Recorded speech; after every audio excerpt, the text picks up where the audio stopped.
Hi, ഞാൻ അപൂർവ. ഹൈദരാബാദിൽ നിന്നാണ്. അഖിലാസിൻ്റെ പ്രൈം മെമ്പറാണ് ഞാൻ. 3 ബാച്ചസ് ഞാൻ അറ്റൻഡ് ചെയ്തിട്ടുണ്ട്. ജാനുവരി തൊട്ട് ഞാൻ ഈ അഖിലാസിൻ്റെ ക്ലാസ്സസ് അറ്റൻഡ് ചെയ്യുവാണ്. എനിക്കിതിൽ നിന്നും കിട്ടിയ മെയിൻ മാറ്റം എന്ന് പറഞ്ഞാൽ കുറേ ഞാൻ സെൽഫ് കൺട്രോൾഡ് ആയിട്ടുണ്ട് ഇപ്പോൾ. നോർമലി ഇങ്ങനെയാണെന്ന് പറഞ്ഞാൽ ആരെങ്കിലും എന്തെങ്കിലും പറഞ്ഞാൽ അതേപോലെ തിരിച്ചു പറയുന്ന ഒരു ടൈപ്പായിരുന്നു. അത് പിന്നെ വലിയൊരു പ്രശ്നങ്ങളാവും. അങ്ങനെ വീട്ടിൽ ഇൻലോസും ഒക്കെ ഉള്ളതാണ്. അപ്പം എന്തെങ്കിലുമൊക്കെ പ്രശ്നം എപ്പോഴും ഉണ്ടാവും. ഇപ്പം അങ്ങനെയൊന്നുമില്ല. ഇപ്പം ആരെങ്കിലും പറഞ്ഞാലും അതിങ്ങനെ കൂളായിട്ട് നേരിടാം. ആ സിറ്റുവേഷൻ എങ്ങനെ അതിനെ എങ്ങനെ നേരിടണം എന്നുള്ളത് ഇപ്പം നല്ല ബോധ്യമുണ്ട്. പിന്നെ എന്താണെന്ന് പറഞ്ഞാൽ ഒത്തിരി പോസിറ്റീവായിട്ട് ചിന്തിക്കാൻ പറ്റുന്നുണ്ട് എല്ലാ കാര്യങ്ങളും. സാധാരണ ഞാൻ ചെറിയ കാര്യങ്ങളും ചിന്തിച്ച് വിഷമിച്ച് ടെൻഷൻ അടിക്കുന്ന ഒരു ടൈപ്പായിരുന്നു.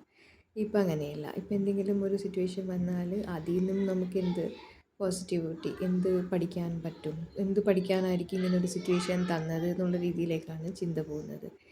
അത് കാരണം അങ്ങനെ കൂടുതൽ ചിന്തിക്കേണ്ട കാര്യമൊന്നുമില്ല. എല്ലാത്തിനെയും പോസിറ്റീവായിട്ട് നേരിടാൻ പറ്റുന്നുണ്ട്, സന്തോഷമായിട്ടിരിക്കാൻ പറ്റുന്നുണ്ട്. പിന്നെ ഒരു കാര്യം എനിക്ക് വന്ന ഒരു കാര്യം എന്ന് പറഞ്ഞാൽ എനിക്ക് ശ്വാസം മുട്ടലിൻ്റെ പ്രശ്നമുള്ള ആളായിരുന്നു. ഞാൻ ഇൻഹേലർ യൂസ് ചെയ്യും. ജനുവരി തൊട്ടാണ് ഞാൻ ഈ ക്ലാസ്സിൽ ജോയിൻ ചെയ്തത്.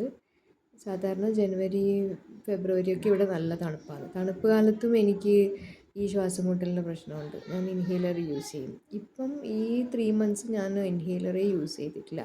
അത് വളരെ ഒരു അത്ഭുതമായിട്ട് എനിക്ക് തോന്നുന്നുണ്ട്. ഇനി സെക്കൻഡ് ലെവലിലെ കുറേ ടെക്നിക്സ് എനിക്ക് എഫക്റ്റീവായിട്ടുണ്ടായിരുന്നു. ഒരു പ്രോപ്പർട്ടി സെയിലിൻ്റെ കാര്യത്തിലും വാക്കിംഗ് ടോക്കിംഗ് അഫർമേഷനൊക്കെ ആയിരുന്നു എനിക്ക് ഗുണമായിട്ട് വന്നത്. പിന്നെ എഫക്റ്റീവായിട്ട് തോന്നിയത്. പിന്നെ നമുക്ക് ഉണ്ടാവില്ല, എല്ലാവർക്കും ഉണ്ടാവുമല്ലോ ആരോടെങ്കിലുമൊക്കെ ദേഷ്യവും, എത്ര പറഞ്ഞാലും ക്ഷമിക്കാൻ പറ്റാത്ത കാര്യങ്ങൾ, എത്ര ഡീക്ലട്ടർ ചെയ്തിട്ടും എനിക്ക് പോകാത്ത ചില കാര്യങ്ങളുണ്ടായിരുന്നു. മറക്കാൻ പറ്റാത്ത, ക്ഷമിക്കാൻ പറ്റാത്ത ചില കാര്യങ്ങൾ എനിക്ക് സെക്കൻഡ് ലെവലിലെ ക്ലാസ്സിൽ ഒരു ടെക്നിക്കിൽ യൂസ് ചെയ്തല്ലോ. ലാസ്റ്റ് ക്ലാസ്സിൽ ഒരു ടെക്നിക്ക് ഉണ്ടായിരുന്നു.